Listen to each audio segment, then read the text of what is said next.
A very good morning to all of you children. आज हम present indefinite में English to Hindi sentences को translate करेंगे। What will be do? We will be translating sentences from English to Hindi.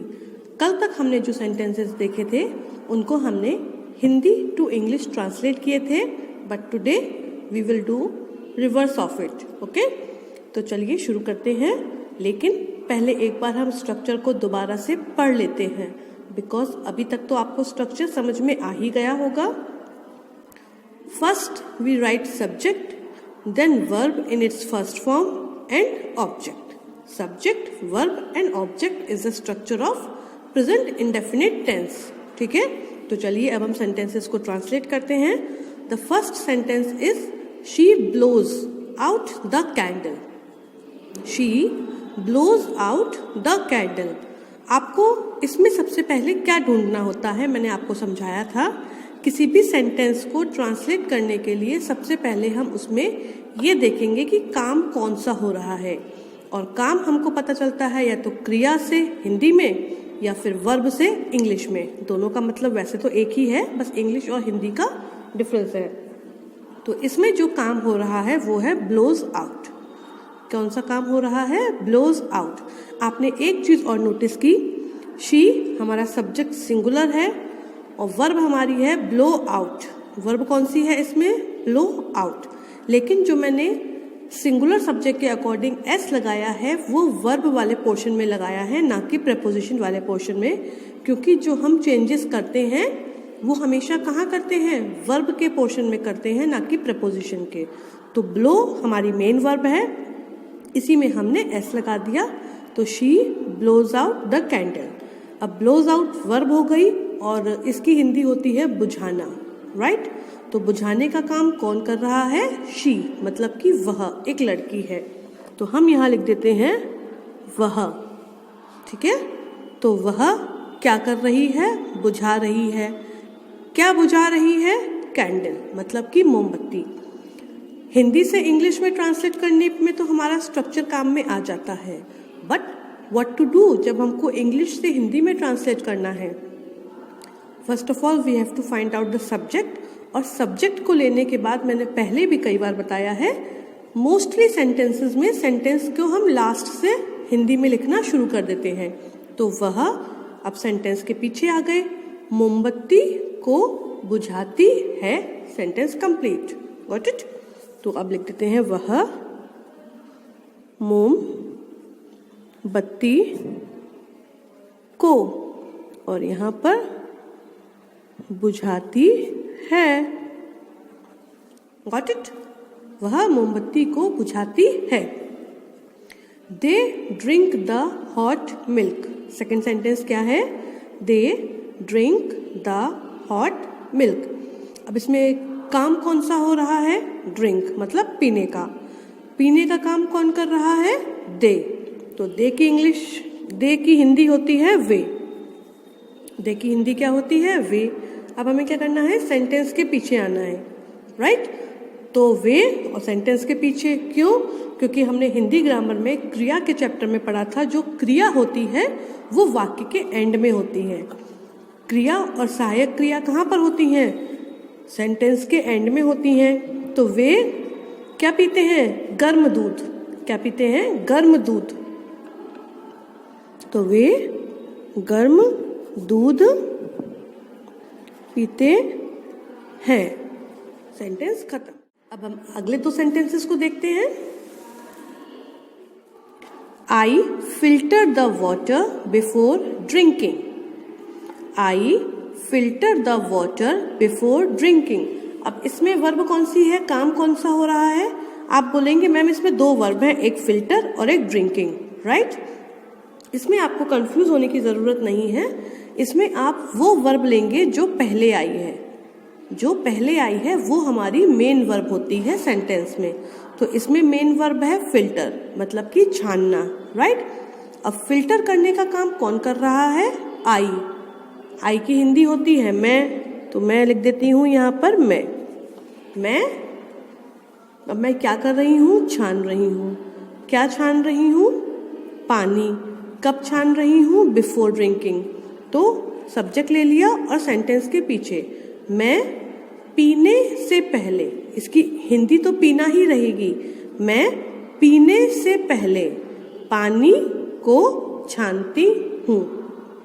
Got it? मैं पीने से पहले, before drinking, पीने से पहले क्या? पानी, क्या करती हूँ? पानी को छानती हूँ। तो ये हो गया हमारा सेंटेंस, मैं पीने से पहले फिर पानी को छानती हूँ। क्यों? क्योंकि आजकल पानी गंदा आ रहा है, तो हम क्या करते हैं? पीने से पहले पानी को छान लेते हैं। लेकिन आजकल तो पानी केवल छानने से काम नहीं चलता। क्यों नहीं चलता? क्योंकि पानी ज़्यादा गंदा आ रहा है। इसीलिए हम क्या करते हैं? अपने घर में फिल्टर्स लगाते हैं। फिल्टर, मशीन वाले filter, not this filter, it is a verb. और फिल्टर एक नाउन भी होता है, तो वो वाले हम फिल्टर, आरओ फिल्टर जो होते हैं, मैं उसकी बात कर रही हूँ, ताकि पानी हमको प्योर मिल सके। Okay, now the sentence is doctor cures the patients. Doctor क्या करते हैं? पेशेंट्स को क्योर करते हैं। पेशेंट्स को क्या करते हैं? क्योर करना मतलब इलाज करना। तो ये हमारी वर्ब हो गई। इलाज करने का काम कौन कर रहा है? डॉक्टर। डॉक्टर सिंगुलर फॉर्म में है, तो हम चिकित्सक भी लिख सकते हैं और डॉक्टर भी लिख सकते हैं। एक बात ध्यान रखिएगा, डॉक्टर पर चंद्र बिंदु नहीं आती। डॉक्टर पर क्या नहीं आती? हम चंद्र तो बनाते हैं, लेकिन उसमें बिंदी नहीं लगाते, केवल चंद्र आता है। तो डॉक्टर, पेशेंट्स, मैंने कहा ना, सब्जेक्ट को लेने के बाद सेंटेंस के पीछे से चलना है।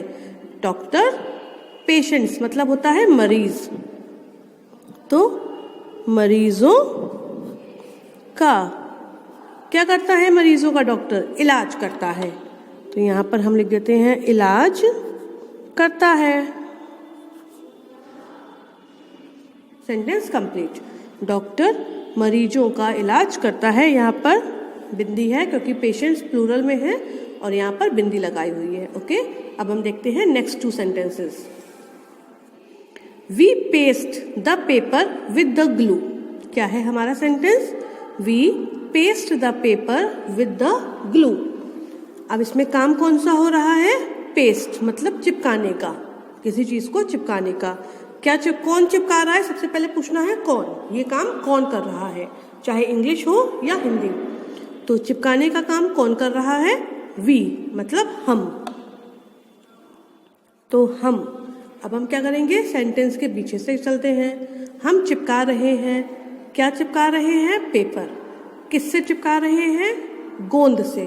तो हम गोंद से कागज को चिपकाते हैं। बन गया? हम गोंद से कागज को चिपकाते हैं। Sentence complete. हम गोंद से क्या काम करते हैं? हम गोंद से कागज को चिपकाते हैं। तो काम हो रहा है चिपकाने का, करने वाला है हम। किसको चिपकाना है? कागज को। किससे चिपकाना है? गोंद से। Sentence complete. और लास्ट सेंटेंस हमारा, आज का लास्ट सेंटेंस नहीं, अभी का जो है, bird purchase. Bird purchase, bird क्या करती हैं? Purchase on the branch of the tree. तो बर्ड मतलब होती है चिड़िया, और मैंने आपको परचेज का मतलब बताया था। जब सेंटेंस में ट्री को हम यूज करेंगे तो केवल बैठना, और जब ट्री नहीं होता तो पेड़ पर बैठना। तो चिड़िया बैठती है कहाँ पर? शाखा पर। किसकी? पेड़ की। Got it? तो इसमें वर्ब कौन सी है? परचेज। काम कौन कर रहा है बैठने का? चिड़िया। तो ये हो गया हमारा सब्जेक्ट। तो हम यहाँ लिख देते हैं चिड़िया, और चिड़िया हमारा सिंगुलर फॉर्म में यूज हुआ है। तो चिड़िया क्या करती है? बैठती है। कहाँ बैठती है? पेड़ की शाखा पर। अब हमने सब्जेक्ट को ले लिया और सेंटेंस के पीछे से चलते हैं। चिड़िया पेड़ की टहनी, शाखा या डाल, हम कुछ भी लिख सकते हैं क्योंकि ये सारे समानार्थी शब्द हैं। तो चिड़िया पेड़ की शाखा पर बैठती है। ये हो गया हमारा sentence complete. Bird perches on the branch of the tree, चिड़िया पेड़ की शाखा पर बैठती है। The next sentence is my mother buys the fresh fruits. My mother buys the fresh fruits. अब इसमें काम कौन सा हो रहा है, या हम ये बोल सकते हैं वर्ब कौन सी है। वर्ब है इसमें बाय, मतलब कि खरीदना, और खरीदने का काम कौन कर रहा है, मम्मी, मेरी मम्मी, राइट। तो माई मदर, मेरी मम्मी खरीदती हैं, क्या खरीदती हैं, फ्रेश फ्रूट्स, ताज़े फल। तो हम कहाँ से स्टार्ट करेंगे, मेरी मम्मी या मेरी माँ। तो हम लिख देते हैं मेरी माँ क्या करती हैं, ताज़े फलों को, ताज़े, या तो हम लिख सकते हैं ताज़े फल, या हमें लिखना पड़ेगा ताज़े फलों को, ठीक है। तो ताज़े फल बाइस खरीदती हैं, खरीदती है इसलिए लगाया है क्योंकि हमें अपनी मम्मी को रिस्पेक्ट देनी है। वैसे तो यहाँ पर ये प्लूरल नहीं है, सिंगुलर है, लेकिन यहाँ पर हम प्लूरल इसलिए बनाएंगे क्योंकि हमें उनको रिस्पेक्ट देनी है।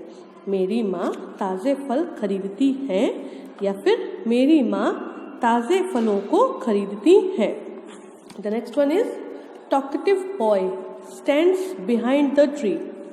Talkative boy stands behind the tree. अब इसमें काम कौन सा हो रहा है, खड़े होने का, राइट। खड़े होने का काम कौन कर रहा है, टॉकेटिव बॉय। ये पूरा हमारा एक सब्जेक्ट के फॉर्म में यूज किया गया है, क्योंकि ये टॉकेटिव जो है ये लड़के की विशेषता बता रहा है। टॉकेटिव मतलब क्या होता है, बातूनी। Very good. पर मुझे याद है या उम्मीद है कि कुछ बच्चों ने अभी सारे वर्ब्स और एडजेक्टिव्स याद नहीं किए हैं। अगर नहीं किए हैं तो उनको जल्दी से कर लीजिए, क्योंकि कभी भी आपके एग्जाम्स की इंफॉर्मेशन आ सकती है। तो टॉकेटिव बॉय मतलब बातूनी लड़का। तो हम यहाँ लिख देते हैं बातूनी लड़का। अब हम सेंटेंस के पीछे से चलेंगे। पेड़ के पीछे, बातूनी लड़का पेड़ के पीछे, पेड़ के पीछे खड़ा होता है। स्टैंड मतलब क्या होता है, खड़े होना। तो खड़ा होता है। सेंटेंस कंप्लीट, ठीक है। अब देखते हैं लास्ट टू सेंटेंसेस।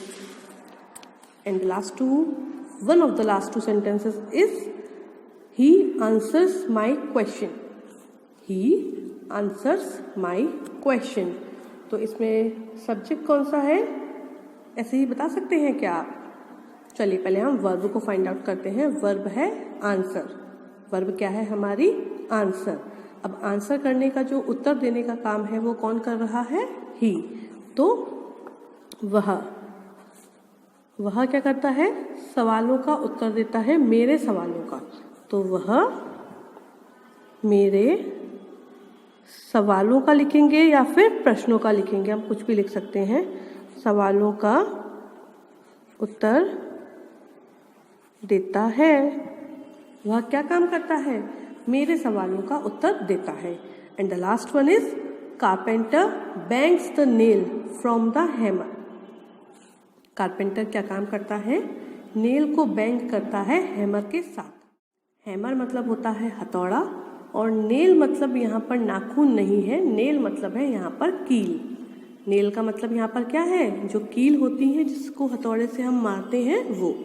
तो कारपेंटर क्या काम करता है, हथौड़े के साथ कील को या कील पर जोर से प्रहार करता है। तो ये हमारा पूरा सेंटेंस कंप्लीट हो गया। तो हम लिखते हैं कारपेंटर की हिंदी बढ़ई।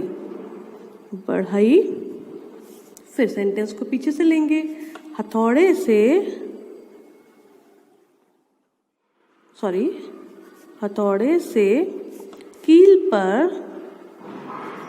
कील पर जोर से प्रहार करता है। थोड़ा लंबा हो गया बट नो प्रॉब्लम।